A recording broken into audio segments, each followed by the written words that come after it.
Seja bem-vindo, seja bem-vinda a mais um episódio do DefenseCast, episódio de número 5. Número 5, olha lá, estamos começando a ganhar um pouco mais de força aí, né? Bom, se você ainda não me conhece, eu sou o Daniel Barbosa, sou gerente de marketing aqui da Defense, e o DefenseCast é um produto da Defense Produções, e o objetivo aqui da gente é democratizar a cibersegurança, né? Descomplicar a cibersegurança, né, Tomé? E nesse episódio, número 5, nós vamos falar sobre o presente e o futuro do SOC no Brasil. O SOC, né, o Centro de Operações de Cibersegurança. E hoje aqui eu vou comandar mais uma vez esse episódio aqui do DefenseCast. Ao meu lado, como co-host, eu gostaria de apresentar mais uma vez meu amigo, meu parceiro, meu professor, Felipe Tomé, CISO aqui do Grupo Defense. Ele é também co-founder e CEO da CISOX, uma empresa aqui do grupo. Mais uma vez, Tomé, seja bem-vindo aí, meu amigo. Um imenso prazer. Cada episódio que a gente vai construindo aqui, os papos de bastidor. E é tão legal ver crescendo o nosso projeto aqui do zero, com uma baita estrutura. Enfim, parabéns aí pro time do marketing mais uma vez. Obrigado pela audiência, pessoal. Espero que hoje o papo seja bem diferente, porque a gente ainda não falou sobre isso. Falamos em alguns episódios sobre maturidade, falamos sobre segurança ofensiva, falamos sobre casos, falamos sobre um monte de coisa legal, mas ainda não falamos sobre operação, que é o assunto de hoje. Legal. E olha só, ontem, né, para quem não sabe, também não sei o dia que você tá vendo esse episódio, mas tudo bem. O que importa é que ontem eu e o Tomé, a gente estava em um evento, a gente ficou feliz, porque a gente viu que 80% dos podcasts, eles morrem depois do episódio 4, certo? Então aqui, Sim. ó, nós somos vencedores, a gente está indo Mega contra vencedores. as estatísticas. E 92% depois do episódio 5, né?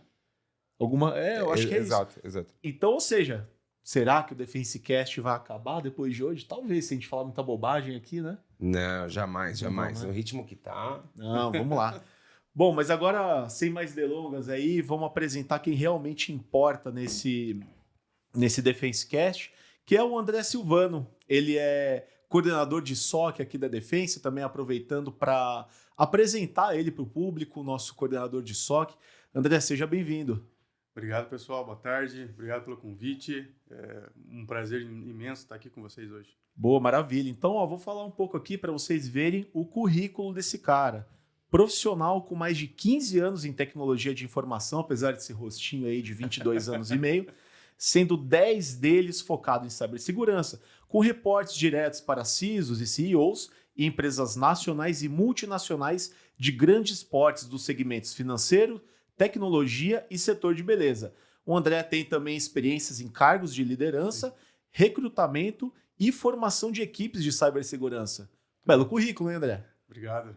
Trabalhoso, mas Trabalhoso. um belo currículo. Quantos, mas você tem cara que tem 20 anos, pô. Você tem quantos Não, anos? Eu tenho 34 anos. 34? 34 Ah, pô, que beleza. Olha lá, entrou cedo também, com 19 anos. Né? Eu comecei a trabalhar com 17. 17 anos. Eu entrei em tecnologia com 19, daí não saí mais. Não saiu mais. Não saí mais. Ainda bem ou... Ainda bem, né, vai? Ainda bem. Não, sou feliz. Pô, Gosto legal. bastante. Eu tenho um fato curioso, assim, eu já conheço o André já de alguns carnavais. Trazer uma curiosidade aí. O André, ele não começou, assim, a carreira dele em tecnologia. Não. Ele veio do esporte. Do esporte, Do cara. esporte. Quiser contar aí, André? Sim, claro. Eu, quando era mais novo, eu jogava vôlei. Ah, isso explica os 2,47 m que Não, você tem. Jogava com meus irmãos e quase me profissionalizei jogando vôlei. Legal. Infelizmente tive uma lesão forte, grande no meu joelho. E por conta disso eu tive que trabalhar. Entendi. Já Aquela vi velha isso história, né? O cara tá na balada e quando vai dar uma chavecada em alguém, fala: não, era pra eu jogar futebol, eu jogava na base de não sei aonde, mas uma lesão no joelho acabou com a minha carreira. Pois é. Nossa, era um sonho, né? Sempre tive um sonho de ser um jogador, porque meu pai me apoiava demais, meus irmãos também. Eu jogava com o meu irmão, inclusive Legal.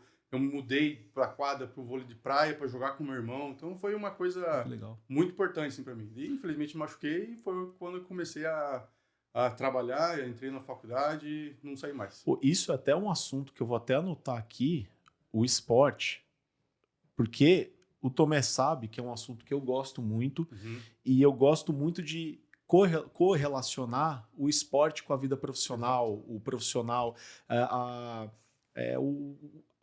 realmente o profissionalismo que o cara tem que ter ali, o atleta, a performance, né? Então eu gosto muito desse assunto e até anotei aqui, não sabia disso, para a gente falar disso mais tarde. Claro. Então, André, para a gente entrar aí no assunto, mais uma vez seja bem-vindo ao Obrigado. Grupo Defense. Espero ter você aqui em vários episódios do Defense Cast. Bom, André, então vamos agora começar sobre o assunto. Conta aqui pra gente, então, para quem ainda não tem familiaridade, o que é o SOC? O SOC é um centro de operações de visibilidade de cibersegurança, né? Então é um lugar, é uma equipe, ou um software, ou uma solução que tem como intuito a visibilidade de qualquer tipo de ameaça, qualquer tipo de incidente de cibersegurança na empresa. Então eu vejo que qualquer empresa hoje tem que ter esse serviço, esse time, esse suporte, porque é onde que todas as ameaças são identificadas.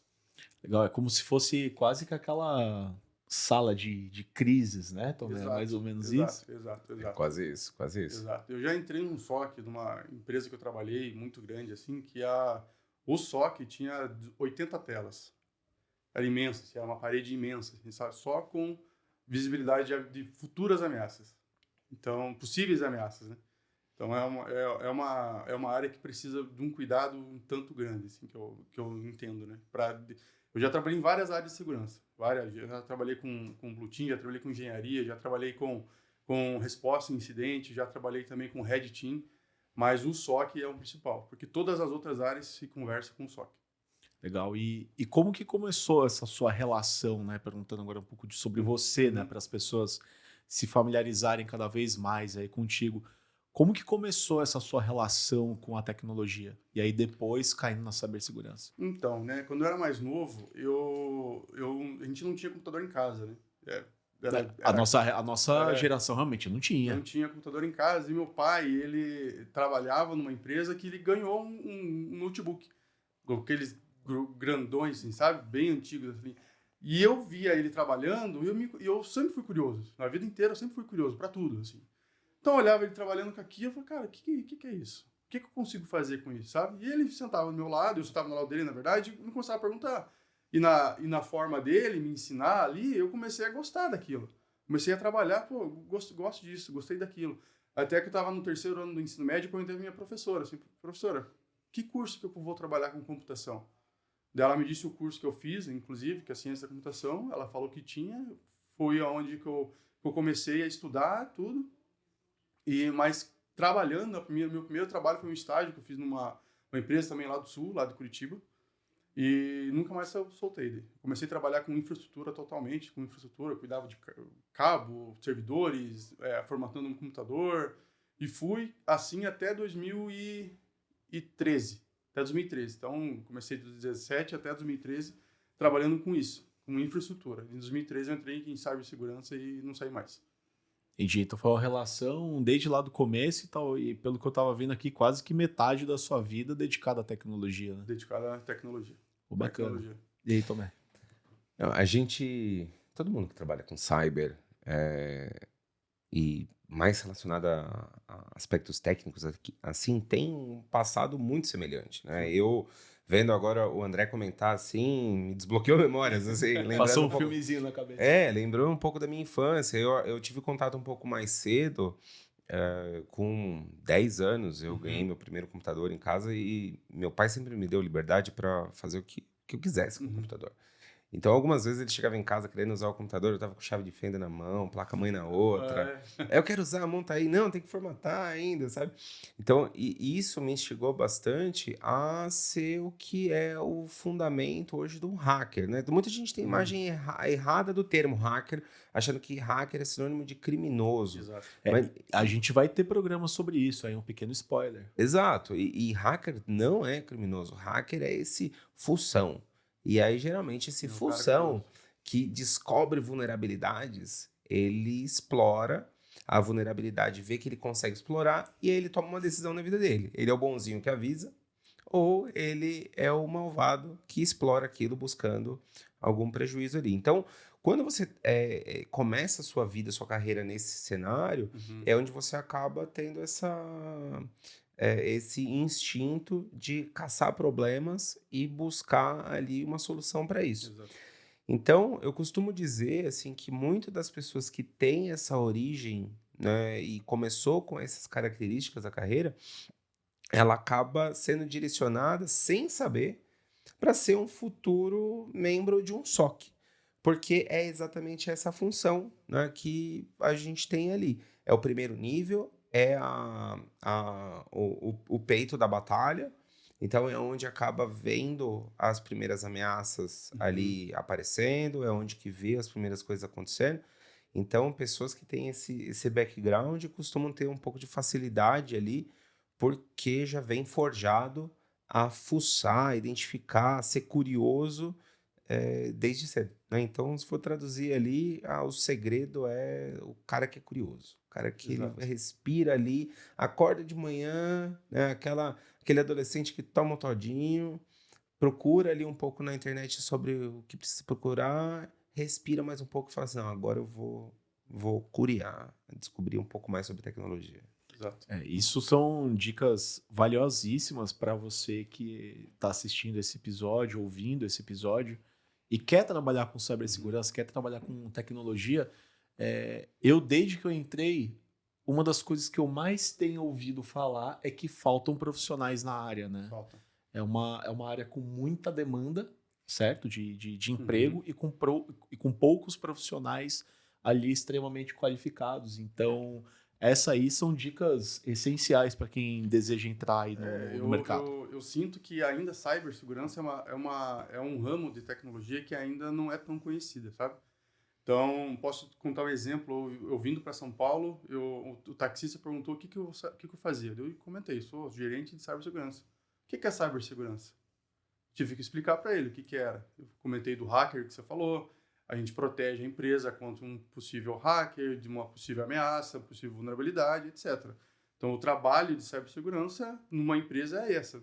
Expliquei para ele isso, e ele não tinha esse conhecimento. Então, eu acho que não é só aquele motorista, né? Mas eu acho que a própria comunidade não tem a visibilidade de cibersegurança igual tem, por exemplo, uma área de desenvolvimento de sistemas. Então, quando você fala para alguém, eu trabalho com o quê? Trabalho com TI. Ah, você desenvolve software? Não, trabalho com cibersegurança. Daí até explicar, passa por tudo isso. Esse é um do core da ideia do nosso podcast e da própria Defense, que é a Sim. democratização da cibersegurança, que é o quê? Levar o assunto para mais pessoas possível, certo? Exato. Aliás, fazendo uma pausa aqui, para você que está assistindo e tem uma sugestão de pauta, tem uma sugestão de assunto que você, os seus pares, seus colegas, você que vai para evento e conversa com outros colegas em evento e tem curiosidade para saber sobre novos temas, deixe saber aqui nos comentários, aonde você está vendo na tela, que é muito importante para a gente pautar assuntos que o público tem interesse. Esse é o nosso Exato. principal objetivo aqui, Exato. é nos comunicarmos com os nossos clientes, mas também nos comunicarmos com a comunidade de segurança como um todo. Então, nos deixe saber. Não, com certeza. Até se quiser procurar a gente nas redes sociais também, tanto o Tomé, tanto o André, quanto eu, a gente está ali, né, todo ouvidos. Agora, voltando, então, agora a gente focando aqui no assunto do SOC, me parece uma operação complexa, né? E quais que são os principais desafios na hora de operacionar o centro? Primeiro, eu entendo que um SOC, ele, como eu disse no começo, ele é um agrupamento de informações de várias outras soluções, de vários outros serviços, né? Você não consegue ter um SOC sem ter a visibilidade do que você quer ver, né? Então, eu vejo que a dificuldade é justamente essa, a gente conseguir fazer os donos de algum ambiente, ou até mesmo de soluções, entenderem que é necessária essa integração, por exemplo, dentro do meu SOC, a dificuldade também de relacionar um problema e mostrar que aquilo realmente é um problema. Então, por exemplo, eu já tive casos, inclusive trabalhando com o Tomé, de encontrar uma vulnerabilidade, não era nem um incidente ainda, mas era uma vulnerabilidade que se tornaria um incidente. Eu tive uma resposta falando que não era para fazer nada, deu 3 meses depois, sofremos um incidente por conta daquela vulnerabilidade. Pode falar, 3 vezes depois deu merda. eu vejo que a dificuldade do SOC é justamente essa, sabe? A gente conseguir provar o valor da ferramenta, do serviço, não da ferramenta, mas do serviço SOC para os C-levels, por exemplo, sabe? Eles entenderem, cara, eu tenho que confiar no meu SOC. O que o SOC está dizendo para mim é verdade, eu tenho que relevar tudo aquilo. Então, eu tenho que acreditar em tudo aquilo. Então, hoje, eu sinto que uma dificuldade absurda é isso. Tá? A gente conseguir provar que tudo que a gente está mostrando ali e entender que aquele valor é de verdade, sabe? Que aquilo realmente tá perigoso, a empresa está vulnerável e eu tô tá aqui, tá a prova, sabe? Então, eu acho que a dificuldade maior, na minha visão, o Tomé pode me rebater aqui, mas na minha visão, a dificuldade que eu entendo de SOC é essa hoje. Hoje, o que eu vejo... Não, acho que tá perfeito. É isso. E o SOC, por ele ser o centro ali da segurança, e sendo o primeiro ponto de contato ali com problemas, vamos dizer assim, ele acaba afetando diversos segmentos e áreas da empresa, mesmo que você tenha uma segurança mais robusta, diversas áreas de segurança, cada um acaba olhando para o SOC e entendendo suas próprias dificuldades como um espelho ali. Mas, e isso torna até um modelo que é difícil de você planilhar, falar assim, quais são as principais dificuldades?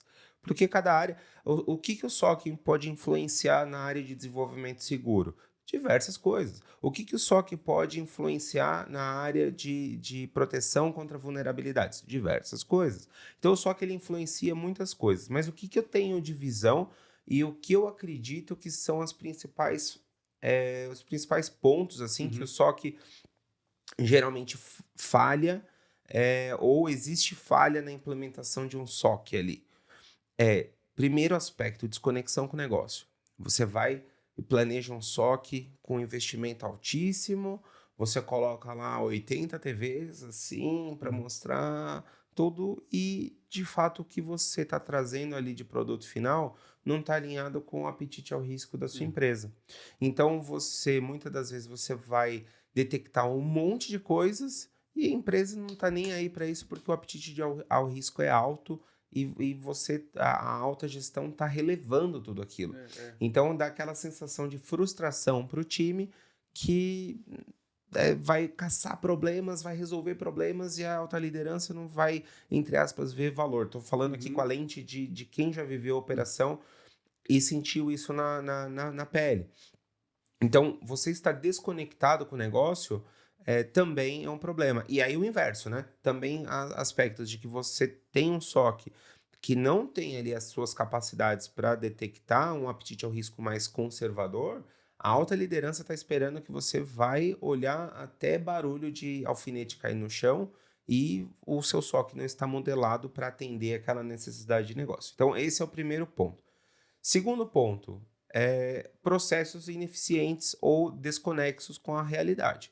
Então, você vai ter um processo que você vai ter box-to-box no SOC, de você ter um pool de pessoas que vão detectar, vai passar para as outras que vão classificar, para outras que vão botar um pouco mais de pressão e reduzir ali a criticidade do incidente, e por aí vai. Nisso você tem 7 camadas de tratativa até você chegar num ponto de você realmente liberar um incidente para ser tratado como lições aprendidas.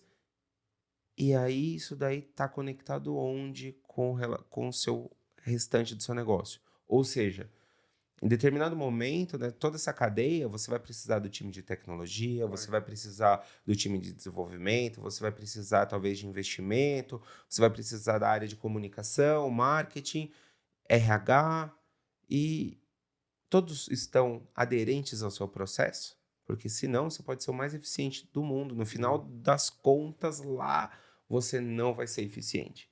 Então, também é um ponto de fraqueza ali.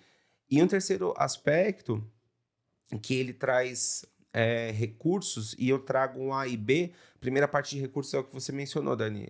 Não é percepção, não é papo, não é balela, é verdade. Existe um gap de profissionais de 3,5 milhões de profissionais no mundo inteiro em operação de segurança. Então, é muita gente faltando, é muita gente, é muita atividade para ser feita com pouca gente, relativamente pouca gente no mercado.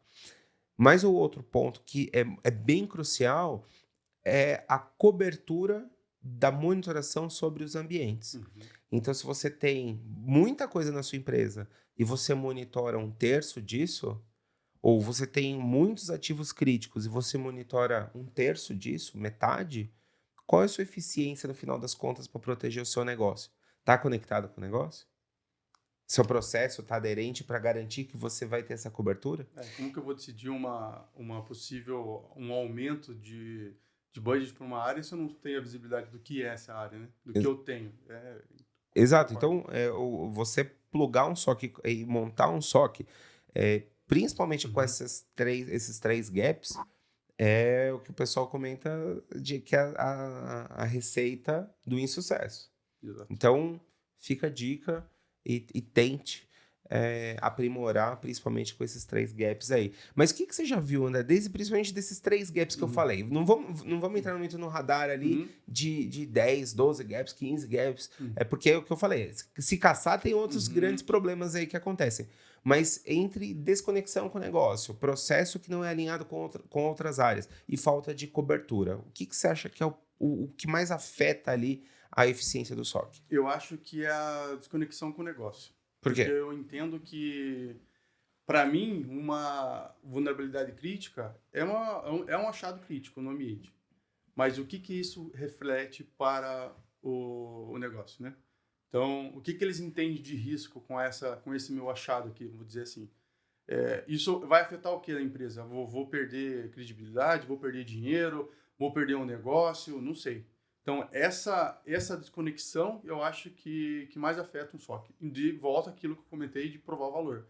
Se tiver essa desconexão, como que eu vou provar o valor da minha ferramenta, da minha solução? Se o meu negócio não sabe do que se trata aquele achado, sabe? Então, eu acho que um dos pontos críticos, concordo que seja esse, e sobre uma experiência que eu tive ali de cobertura CMDB, cobertura é um absurdo. Isso, eu acho que grandes empresas ali sempre sofrem e sofrerão ainda mais em relação à cobertura, porque ainda existe máquinas embaixo da mesa de algumas áreas ali que ninguém Os sabe. famosos desk servers. Exato, E a gente não tem essa visibilidade. Geralmente essas máquinas aqui são as mais vulneráveis que tem no teu parque. Então, não ter a visibilidade do teu ambiente eu já digo que é uma vulnerabilidade crítica. Não ter a visibilidade, porque se você não sabe o que você vai cuidar, como que você vai cuidar? Sim. Entende? Então, esses são os pontos que eu entendo que sejam prioritários. Bom, nesse caso, pelo que eu tô entendendo vocês falando, é que é um pouco daquele velho ditado, né? Do mar calmo não fazer um bom marinheiro, né? Mas nesse caso, o mar calmo é bom, porque o seu SOC está funcionando bem. Você está conseguindo operacionalizar ali coisas boas. Mas às vezes, no caso do C-Level, o cara que vai aprovar o seu budget no ano que vem, ele está entendendo que talvez esse gasto que você está tendo ali com o SOC, ele não seja necessário. Então, como que você argumenta para esse cara que, de fato, a tranquilidade que está acontecendo ali, de fato, ela é boa? Então, eu entendo que para tudo, né? Para todas as áreas de cyber, inclusive para SOC, o principal caminho para você provar é métrica. Trabalhar com KPIs bem definidos, com métricas bem definidas e mostrar o valor. Então, uma das metas que eu sempre tento trazer e mostrar são as possíveis ameaças que foram corrigidas ou que foram identificadas no ambiente. Então, e com essa detecção, com essa correção prévia que eu tive no meu ambiente, o que eu economizei para a empresa? Então, isso é suposição. Então, vamos pensar assim, eu tive um ataque, um achado de um hacker, de um ransomware dentro do meu ambiente e consegui conter antes mesmo dele se propagar, tudo bem. Ótimo. Então, não tive impacto zero. Mas se eu fosse impactado, mas se eu tivesse realmente sido afetado aquilo e tivesse corrido o meu parque inteiro, minhas máquinas com aquele ransomware, qual que é o gasto que eu teria? Então, trazer, claro, eu conhecendo o meu ambiente de novo, sabendo que eu tenho, sei lá, 5, 10 mil endpoints e que esses 5 mil seriam realmente afetados, qual seria o meu gasto daquilo? E trazer um relatório bem definido, claro, numa visão executiva, empresarial mesmo aqui, mostrar o valor da ferramenta. O ROI, no fim das contas. Exato. A minha ferramenta custa tanto. Só que só nesse mês eu economizei com a empresa X. Então, mostrar esse valor realmente da empresa, da solução, eu acho que é um caminho que todo C-level vai gostar de ver, né? Cara, Porque o cara vai analisar número, né, cara? E Exato. existe uma ameaça, assim, né, administrativa, falando, que a gente acabou de falar há pouco tempo aqui, que é um dos erros, que é a falta de cobertura. Aham. Então, se você não está olhando para determinado spot no seu ambiente, e lá que está acontecendo o fuzuê, Sim. você não está tendo a visibilidade, acha que está tudo bem olhando para cá, e lá na ponta estão subtraindo dados da sua empresa, estão criptografando bases e você não está tendo a visibilidade. Exato. Eu costumo trazer aqui que não adianta você ter ali também uma mansão com a porta Fort Knox na frente e uma porta de biombo japonês na lateral. Assim, você tem que Sim. equilibrar o seu investimento para que você tenha minimamente a mesma condição para tudo e tenha visibilidade e proteção para todas as pontas, né? Então, muitas vezes fala, eu tenho um e-commerce, eu vou proteger os dados do meu e-commerce. E aí, o seu mesmo cliente que compra no e-commerce, compra na loja física, a loja física não está protegida igual, é a mesma base de dados.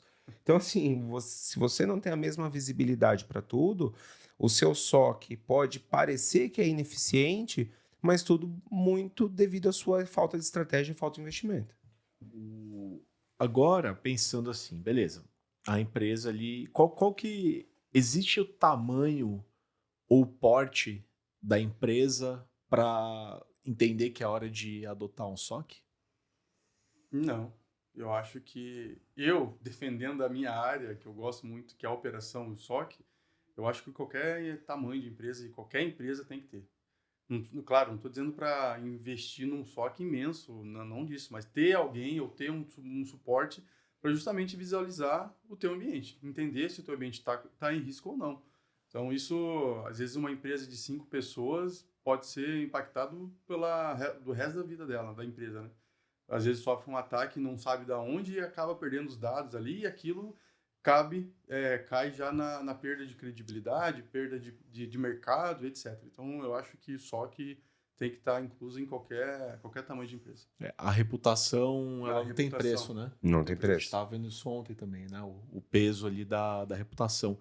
Agora eu queria trazer um assunto para vocês dois, que é algo que eu gosto muito, que é a questão da liderança. Uhum. E eu sei que o Tomé já tem muita experiência com isso, fez isso também, mas foi uma coisa que me chamou a atenção no seu currículo, apesar da pouca idade. Formação de equipe. Pô, eu acho isso muito legal. Uhum. Qual que é o desafio ali humano da liderança, da gestão das pessoas ali dentro do SOC? E depois também da formação de uma equipe de SOC? Eu acho que o principal é o entendimento de cada um, saber o que cada um, como cada um é, como cada um se comporta. Eu já tive algumas pessoas que eram totalmente diferentes de outra e eu ter que lidar de forma diferente. Eu acho que isso é o principal, você ser realmente uma pessoa empática com todo mundo. Cultura, eu já trabalhei com times de fora, que a cultura era totalmente diferente de um brasileiro, por exemplo. Então, um exemplo que eu gosto bastante assim é que, você derrubou 5 canetas no chão e pede para um brasileiro pegar uma caneta azul, ele vai pegar a azul, só que ele já vai proativamente vai pegar as outras 4 também. Agora, o pessoal de fora, ele é muito alienado. Então, pega a caneta azul, ele vai pegar a caneta azul. As outras não vai pegar, porque você não pediu. Sabe? Então, esse trabalho de entender o que cada um, como cada um é, o que cada um faz, como cada um gosta de fazer, gosta de trabalhar, é uma dificuldade no começo, mas depois que você acerta isso, eu entendo que qualquer outra coisa vai mais tranquilo. E você perguntou para mim o que eu entendo de criação de time, né? Então, um time do SOC, ele tem que ser baseado ele tem que ter uma base muito forte, uma base concreta, sabe? Firme. Então, não estou dizendo que tem que ser só feito com um especialista na ferramenta ABC, não, longe disso, mas ter alguém que realmente se importa pela empresa, realmente saiba o que é um SOC, o que o SOC pode fazer e as complicações de um SOC mal desenvolvido. Então, a pessoa tendo isso, já os funcionários, os integrantes do time tendo essa visão, a parte técnica é a parte mais fácil de arrumar. Porque ferramenta você lê, estuda, pratica e aprende. Mas esse soft skill aqui que eu entendo que é essencial. Tem que ter antes de qualquer outra coisa. O que você acha disso também?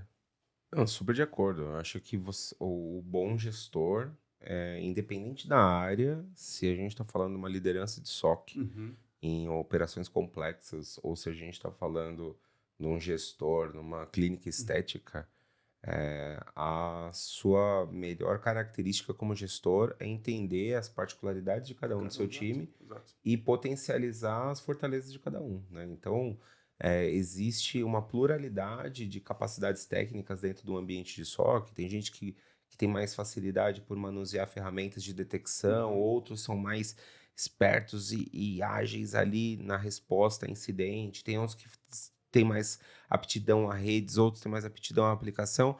E faz parte da característica de um bom gestor saber mapear esses aspectos, saber calibrar o time, saber talvez parear ali um para trabalhar junto com o outro e Sim. equilibrando ali as suas características. Eu acho que isso é uma boa estratégia, seguido do entendimento pé no chão, que o SOC, por natureza, é um aspecto que a gente não falou aqui, mas o SOC, por natureza, é um ambiente de alta pressão. Exato. Então, seja dentro do ambiente da própria empresa, no mundo corporativo, você tendo o seu SOC dentro de casa, ou operacionalizando esse SOC com um fornecedor, a operação de SOC em si, ele é um clima pesado. Ele não é um convite a você tomar um chá da tarde com alto grau de felicidade, porque não é. É quem vai estar na linha de batalha. É um alerta constante. E se falhar, a empresa está em problemas. Então, Exato. é uma pressão alta. Então, a liderança, ela tem que exercer esse papel de filtro também. Uhum. É de baixo para cima, ou seja, o time vai estar sob pressão, vai estar carregado sobre esse problema e a liderança do SOC não pode passar para frente que é aquilo ali uma panela de pressão. E a alta executiva também precisa ser filtrada com relação às suas expectativas para que as pessoas dentro da operação de SOC elas não percebam toda a pressão alta que está vindo de uma diretoria, de uma vice-presidência, de uma área de negócio. Porque muitas das vezes ali é composto de pessoas que estão começando sua carreira agora, mais jovens, e que talvez não tenham ali a vivência, a maturidade para entender uma certa pergunta com um pouquinho mais de pressão ali. Então, é uma posição complexa, complicado você atuar numa posição de liderança de operação, muito em razão disso, em razão de proteção ali e comunicação com as pessoas. Eu sempre. Não é a primeira vez que eu vou falar isso, mas dentro de toda a complexidade da cibersegurança, algumas coisas se espelham muito com o mundo real ou o mundo normal, né? Então, isso muito que você falou é muito da gestão no geral. Então, são coisas muito semelhantes.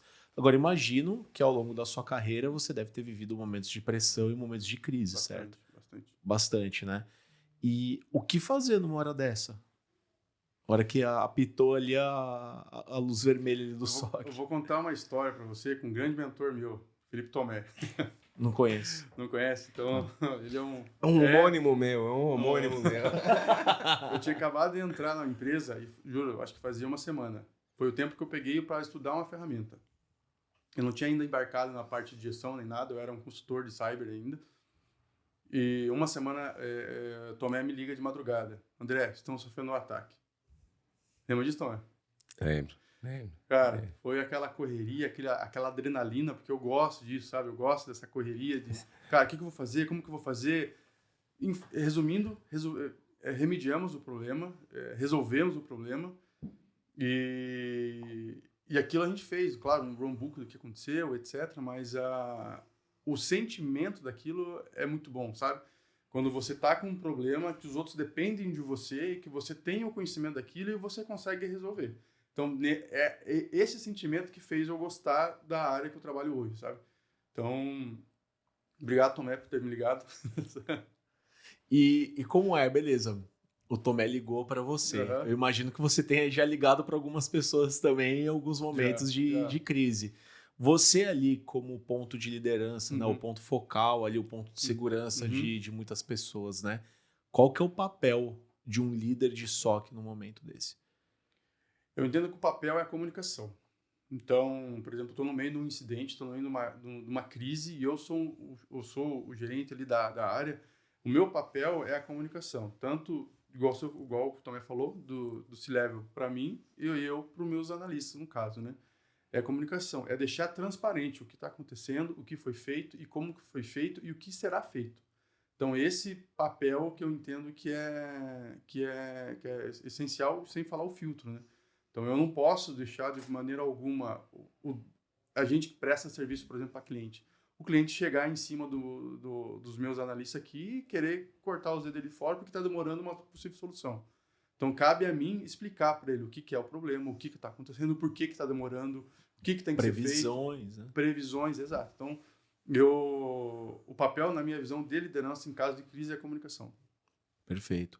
E, bom, o nome desse episódio é o presente e o futuro do SOC. A gente falou muito aqui do presente. Você tem mais alguma coisa a falar sobre o presente, Tomé? Ou vamos partir para o futuro? Não, vamos pro futuro. Vamos pro futuro, né? O futuro é mais legal, né? Bom, a gente aqui já fez a gente fez um programa só voltado para IA e agora a gente queria colocar um pouco o pé nisso, né? Do SOC com IA. Bom, a IA dentro de um SOC. Como que isso vai funcionar? Quais são os benefícios? Quais que você vê que é o grande cereja no bolo? Eu entendo que IA hoje está em todas as soluções, não só no SOC, não só nesse ramo de cibersegurança aqui, mas para dentro do SOC, a IA logo menos vai ser uma feature extremamente importante, né? Então, em correlação de logs, por exemplo, hoje você, olhando um pouquinho mais técnico aqui, se você for pegar um log, você vai ver que é um texto imenso ali que algumas pessoas vão ler e não vão entender o que aquilo significa, né? E com a IA hoje, com um simples clique ali, na nossa solução, por exemplo, um simples clique ali, ela traduz para você o que aquele log está trazendo. Qual que é o problema que está naquilo lá, sabe? Então, inclusive, a solução. Então, vamos pensar num ambiente que tenha uns analistas que são novos na área, estão aprendendo, ele vai ler aquele texto daquele tamanho e vai se assustar. Falei, meu Deus, o que eu tenho que fazer? Como que eu estou fazendo aqui? Né? E tiver essa ajuda, ele traduzindo para ele linguagem fácil de entender o problema, ele já vai se ligar, ele já vai entender que aquilo é muito mais fácil do que parece ser, sabe? E aí, quais seriam as principais diferenças em um SOC sem IA e um SOC com IA, então, nesse ponto de vista de desempenho? Eu entendo que a diferença vai ser na relação tempo e solução. Tempo de correlação de log, por exemplo, tempo de validação de um determinado achado dentro do ambiente. Então, esse tempo de resposta, vou dizer que a IA vai ajudar demais. Trazer um tempo de resposta mais curto para qualquer tipo de incidente encontrado no ambiente. Olha aí, Dani, a gente, não sei você, audiência, em que momento ou data você está assistindo esse episódio, ou se é apenas um corte aqui do nosso editor fazendo sobre essa fala, mas em outros vídeos nós falamos já bastante sobre soluções de segurança que embarcam o IA, e é inevitável, quando de fato é aplicado a IA de forma genuína, o primeiro benefício que se tem ali é tempo. Todo mundo fala, a inteligência da IA, a inteligência artificial, isso dá um ar bem superficial de senioridade, de qualidade. Mas quando você aplica de fato na prática, não tem como fugir que o primeiro benefício é tempo. É tempo na detecção, é tempo de recuperação, é tempo de análise, é tempo. Né? Então... o tempo... A gente falou já sobre o tempo, a questão da IA e tempo, umas 114 vezes já. E nos eventos, quando a gente vai falar sobre isso, nos painéis que a gente vai falar, a gente fala muito sobre isso porque é o fato, o tempo é o ativo mais importante, seja das pessoas, seja da empresa e seja dentro de um ataque. Agora, ou no momento de crise. Agora, como que faz essa adaptação, interação das pessoas do time de SOC com a IA? Boa pergunta. Eu entendo que para essa interação a gente vai ter que trabalhar com tempo, mostrando para eles e provando o valor da IA. Que tem muita gente hoje, que eu entendo que muita gente eles acham que a IA está vindo para roubar emprego, né? E não é bem assim, né? Então, a IA ela pode vir para te capacitar. Igual eu comentei lá, trazer uma análise mais detalhada com a ajuda de um IA vai te capacitar, você vai aprender, você vai saber que aquele log lá quer dizer isso, não X, quer dizer ABC ali, coisa fácil, simples de entender. Então, é mostrar, eu acho que trazendo a empresa, a equipe de SOC, que é totalmente convencional hoje, por exemplo, que trabalha ainda com CIEM, por exemplo, centralizando todos os logs ali. Ah, teve um incidente, tem que pegar aquele CIEM, ler log por log, tentar correlacionar, ver o que está acontecendo. Ah, surgiu um alerta aqui no dashboard que eu coloquei na TV, tá, mas o que esse alerta quer dizer? E já tem uma IA que faz tudo isso para você sozinho, que você consegue, por exemplo, de não perder tempo fazendo aquilo, mas trabalhando com governança, por exemplo, trazendo uma visibilidade diferente de KPI, de métricas, por exemplo, também, melhorias para o ambiente. Eu acho que quando a pessoa entende que a IA está vindo para ajudar e para complementar o trabalho, fica mais fácil essa interação. Muita gente entende, e isso daí, eu até estava falando sobre esse aspecto numa palestra que eu dei algumas semanas atrás na FATEC, aqui em São Paulo, aliás, em São Caetano, falando sobre isso, que a IA, para as pessoas não terem medo, que a IA não vai tirar emprego de ninguém. Tem que pensar a IA como uma ferramenta. Hoje em dia, já ninguém acha que está trapaceando porque está usando um carro automático. Ninguém acha que está trapaceando porque está usando elevador. Ninguém acha que está trapaceando porque está usando pointer a laser ao invés de ir lá na apresentação e mostrar com o dedo na tela onde que está apresentando. Então, tem algumas tecnologias que aparecem que elas viram ferramentas, de fato. E a IA é isso. Hoje nós vimos aqui um grande gap de profissionais no mercado em que a IA ela vai complementar isso. E pensando nos profissionais que hoje já trabalham com a IA, municiado com ferramentas de IA, ou até mesmo com puro simples chat GPT no bolso, qual é o nível a curva de produção, ou seja, o que um analista que começou seu trabalho hoje, no dia de hoje, e daqui a um ano ele vai produzir sem IA e com IA. E isso no produto final quer dizer o quê para o analista? Se ele vai encurtar o tempo que ele vai produzir mais, ele vai encurtar o tempo em que ele vai ser sênior, ele vai ganhar mais. Exato. Então, é saber utilizar melhor as ferramentas e produzir mais e ser mais eficiente ali, de forma inteligente, usando as ferramentas corretas, é muito mais ganho do que ameaça para quem tem medo que a IA vai tomar o seu trabalho. E às vezes algumas empresas ainda acabam tendo um certo receio de implantar isso dentro da sua operação, né? Então, como que você quebraria uma objeção do, por exemplo, o SOC ele é muito importante aqui, ele é muito crucial para que eu possa implantar uma IA. O que você argumentaria na volta? Então, eu acho que para convencer, né, qualquer pessoa ali, a gente tem que mostrar dados, né? Validar os dados, mostrar os dados do que a gente está falando. Mas o caminho principal é os benefícios. O que a gente consegue trazer de benefício para a empresa, que valor que a gente consegue trazer para a empresa, e valor, eu estou falando de dinheiro mesmo. Quanto tempo menos...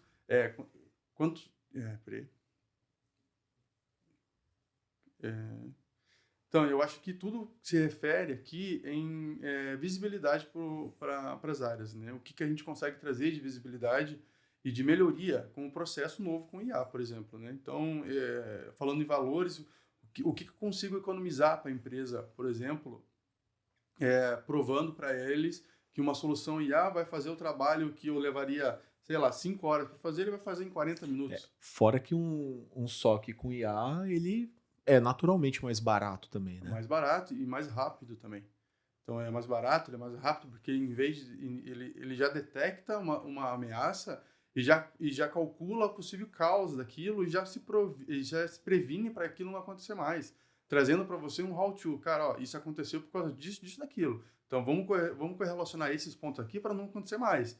Então, esse tipo de correlação que eu ia demorar muito tempo depois para fazer um pós-morte, por exemplo, do incidente, agora eu não vou ter mais. Agora a minha própria IA já faz. E cabe de volta aquilo que a gente conversou um pouco mais cedo aqui sobre proteger os analistas, por exemplo, que estavam começando, de uma forma que eles vão, em vez de usar isso para tirar o trabalho deles, eles vão usar aquilo para crescer realmente como profissional, como como especialista na solução, sabe, na ferramenta. Então, voltando para a pergunta original aqui, eu entregaria essa visão para eles, sabe? O que eles estão ganhando com uma solução embarcada com IA. E aqui, trazendo até alguns insights, uns números aqui para ficar um pouco no radar, existe uma previsão, primeiro falando sobre investimento, existe uma previsão que vai ser movimentado no mercado de cibersegurança, globalmente falando, uma cifra de próximo de 50 bilhões de dólares até 2026. Ou seja, em 2 anos e pouquinho, vai correr todo esse investimento aí.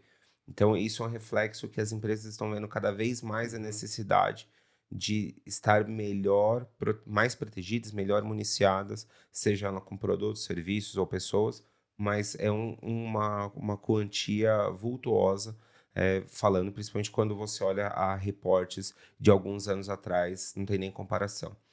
E trazendo um aspecto que aí é um aspecto de previsão também, e não existe ainda nenhum dado concreto sobre isso, mas apenas uma previsão que eu guardo minha devida opinião aqui, minha licença poética de acreditar, em que com tanta ferramenta utilizando inteligência artificial, existe um dado que fala que o custo médio por incidente crítico das empresas é de 4 milhões de dólares por incidente. Isso segundo a IBM, tá, pessoal? A gente não é o fontes das vozes da cabeça, no IBM falando isso. Exato. E existe uma previsão em que você vai gastar 3/4 menos, ou seja, vai gastar 20. A previsão é que esses incidentes eles custem 25% só desse montante, quando bem municiados com proteção utilizando inteligência artificial. Exato. Então, isso quer dizer o quê? Que você tem a menor incidência em ser impactado, e quando impactado, você vai ter um prejuízo financeiro ou reputacional muito menor do que hoje você vai ter. Então, assim, aproveita esse momento em que existe essa previsão que as empresas vão investir. Então, sinta que esse é o momento de investimento em segurança e invista em soluções que consiga dar essa agilidade, porque o custo médio de incidente para você vai diminuir. E até pegando um gancho no que o Tomé falou, as empresas, os gigantes, eles estão cada vez se protegendo mais. Por quê? Porque eles são mais visados e conseguem ter mais grana para se proteger, certo? Exato. E isso acaba vulnerabilizando quem? Mid-business. Entendeu? Aí, onde o hacker vai? Se tem uma coisa que vocês me ensinaram aqui, é que o hacker, o cara que quer fazer algo mal malicioso, ali... né? Vamos malicioso. mudar o hacker para criminoso, né? Exato, criminoso, exatamente. Ele vai querer atacar quem é mais fácil ali. Ele acaba sendo, no fim das contas, meio... É a teoria do muro baixo. Exatamente. Então ele vai pular o muro que está mais baixo. Então, mid-business vai acabar ficando mais vulnerável. Então, quando a gente estava falando aqui de não ter tamanho e nem porte de empresa para investir em cibersegurança, a gente fala exatamente sobre isso. Mas a gente tem uma barreira grande, que é o quê? Dolarização. É caro. Entendeu? Cibersegurança hoje, ela é um luxo, né?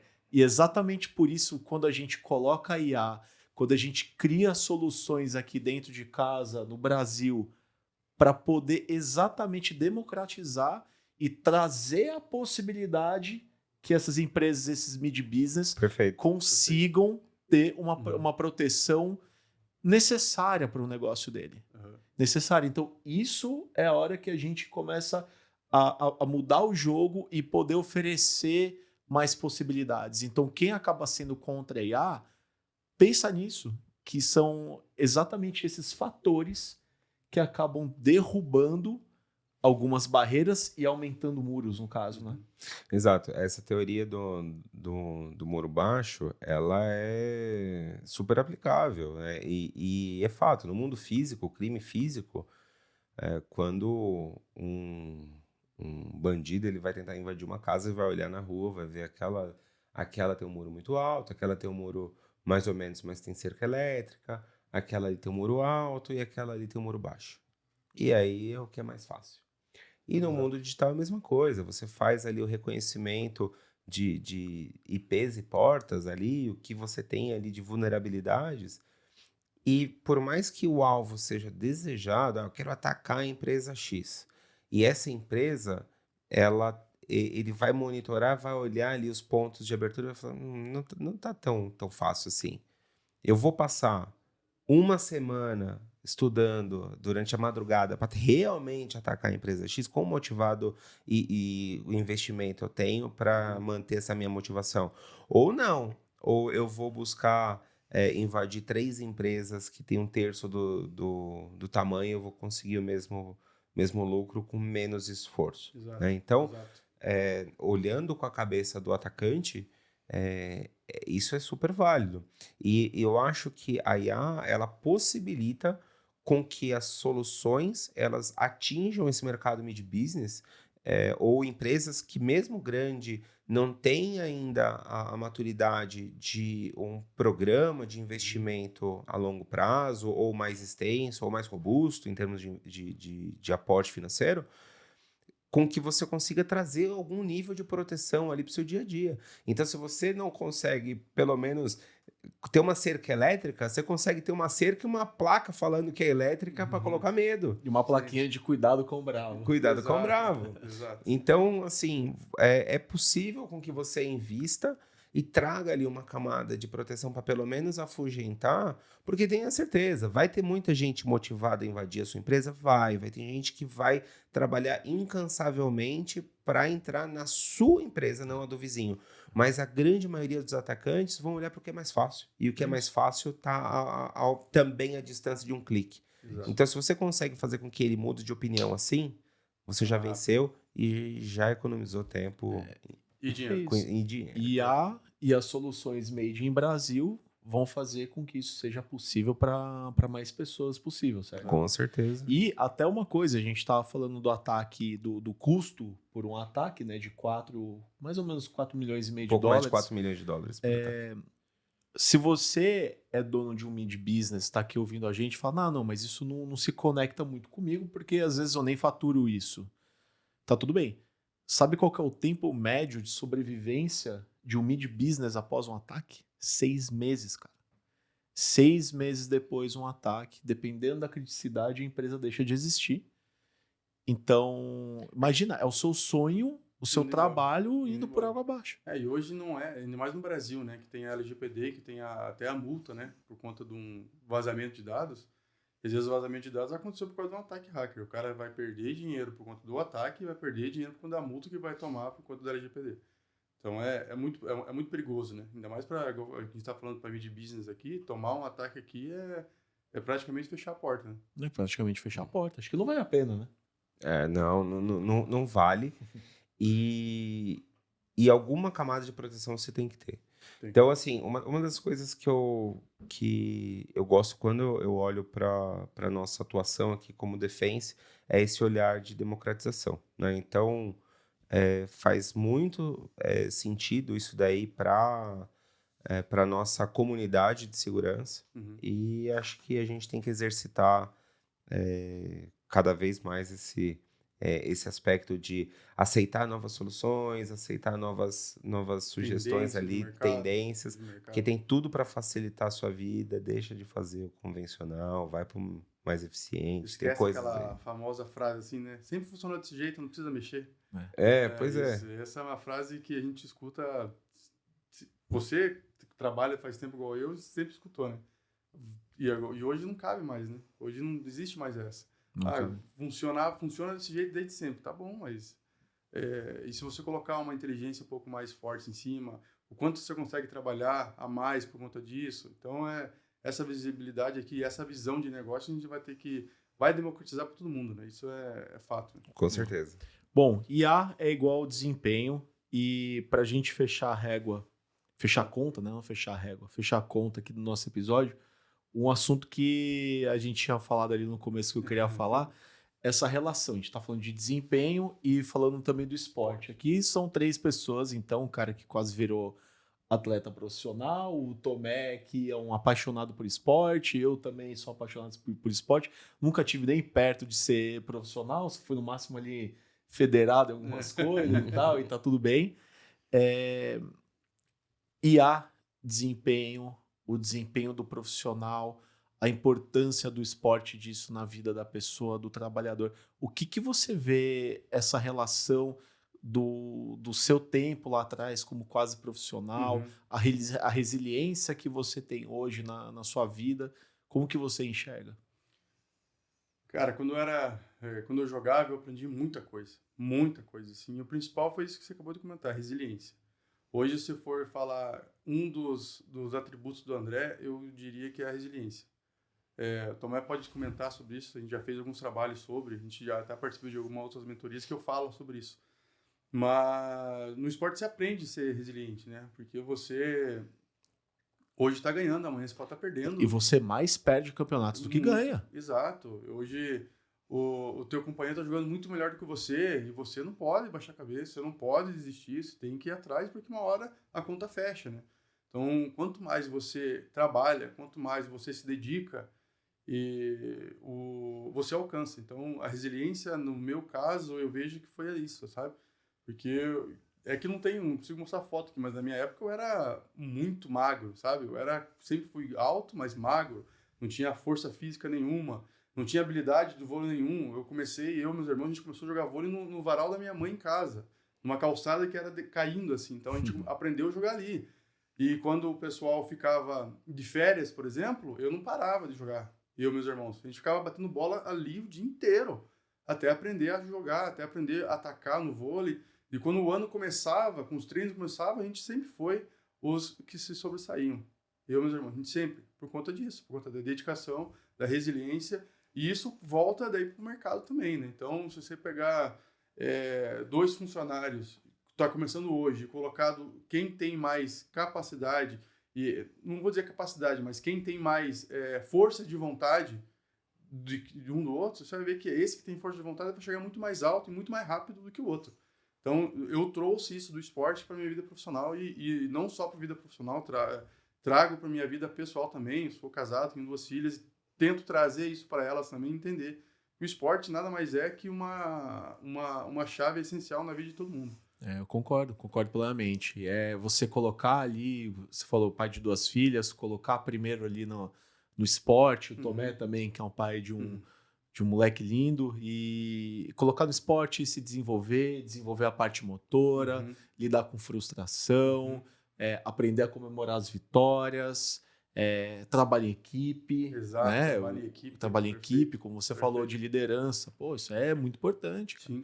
Sim. Uma das coisas que eu queria trazer aqui com relação ao esporte a gente tem um aspecto, primeiro, de treinamento, que aí no nosso cenário, aqui na nossa correlação, é com relação ao estudo, com relação à capacitação. Mas se você parar para pensar, quantas bolas será que Michael Jordan errou na carreira dele? Ele já falou isso. Quantas bolas será que Tiger Woods errou? Quantas bolas será que Romário, Pelé, Ronaldo e tantos outros craques erraram ali? Mas em treinos. E esses caras, eles treinaram demais. Tem um dizer que eu acho muito bacana do Usain Bolt. O Usain Bolt, todo mundo conhece, que é o maior recordista do atletismo hoje. Mas ele falou assim, que ele treinou 4 anos para correr 9 segundos. Caramba. Pois isso é muito profundo. Então, se você Isso é parar muito pra pensar, profundo. cara, foram 4 anos treinando, 4 anos se dedicando, aprendendo, lidando com frustração, com lesões, para chegar para correr 9 segundos. Então, é pesado a gente parar pra pensar, né? Tipo, é forte, né? Então, e o esporte é isso, cara. O esporte e na vida profissional é isso também. Agora, eu queria Trazer fechar essa visão. com outro aspecto que é de esporte também para as pessoas pensarem. Não todos os esportes, porque tem esportes que são mais individuais ali, mas esportes que são coletivos, eles são explícitos, que não depende da capacidade individual de cada um. Exato. Você só ganha, de fato, o jogo quando todos entram em sintonia, quando um ajuda o outro. E no nosso cenário é igual. Por mais que você também esteja bem municiado com uma solução com inteligência artificial, por mais que você não tenha ninguém na sua empresa, você contrata terceiro para tudo, ainda assim existe a comunicação sua com o terceiro. Exato. Então, não é porque você contratou que vai ser aquela guerra. Eu te pago, você faz. Ou então, dentro de casa mesmo, é com aquela área e eu não faço. No final das contas, é todo mundo que sai perdendo. Exato. E se é bem defendido ali a ameaça, bem protegido, todo mundo sai ganhando. Então, nesse aspecto de jogar em time, é muito importante. Então, pensem aí, vocês que estão assistindo, o quanto a relação das pessoas no coletivo influencia e muito na sua eficiência da defesa cibernética. E falar um pouco de coletivo também para cyber. É um último ponto aqui que eu sempre falo que cyber tem que ser uma área irmã de toda a empresa, de qualquer área, marketing, infraestrutura, desenvolvimento. Então, não tentar tirar, porque ainda tem uma visão de cyber, é o cara que bloqueia as coisas, o cara que não deixa eu fazer isso. E tirar isso e entender que cyber só está aqui para te proteger e para te ajudar, nada mais. É isso aí, pessoal. Bom, André, obrigado pela participação. Tomé, mais uma vez, obrigado pela participação aqui no Defense Cast. Foi muito bom, espero te ver mais vezes. Como que as pessoas te encontram no LinkedIn, nas suas redes sociais? Tem muito fácil no meu LinkedIn, André Silvano, LinkedIn @André Silvano, Instagram, Facebook também é a mesma coisa. Qualquer dúvida, necessidade, pessoal, estou por aqui, sempre estarei. E qualquer necessidade, conte comigo. Maravilha. Obrigado, Tomé. pessoal. Obrigado pelo esse tempo, foi maravilhoso. Boa, que legal. Que bom que você gostou. E, Tomé, como que as pessoas te encontram nas redes sociais? A maioria das redes sociais, o Felipe Tomé, também total disposição. A gente tem diversas interações com o pessoal por redes sociais, ou em eventos, enfim. A gente está à total disposição, principalmente eu aí que faço questão de evangelizar a área de segurança. Então, estamos por aqui. Boa, isso aí. Bom, eu também no LinkedIn, estou como Daniel Barbosa. Instagram, daniel.tbarbosa. Espero que vocês tenham gostado. Sigam aqui, apertem em algum lugar aqui o botão de se inscrever. Isso. Se inscrevam no canal, curtam o episódio. Se você gostou, conta aqui o que você achou do nosso episódio. Como o Tomé falou mais cedo também, dê sugestões de temas também, que a gente sempre gosta dessa participação de vocês. E é isso. Esse é o quinto... Esse foi, né? Não é que esse foi o quinto episódio do Defense Cast. Um abraço e até a próxima.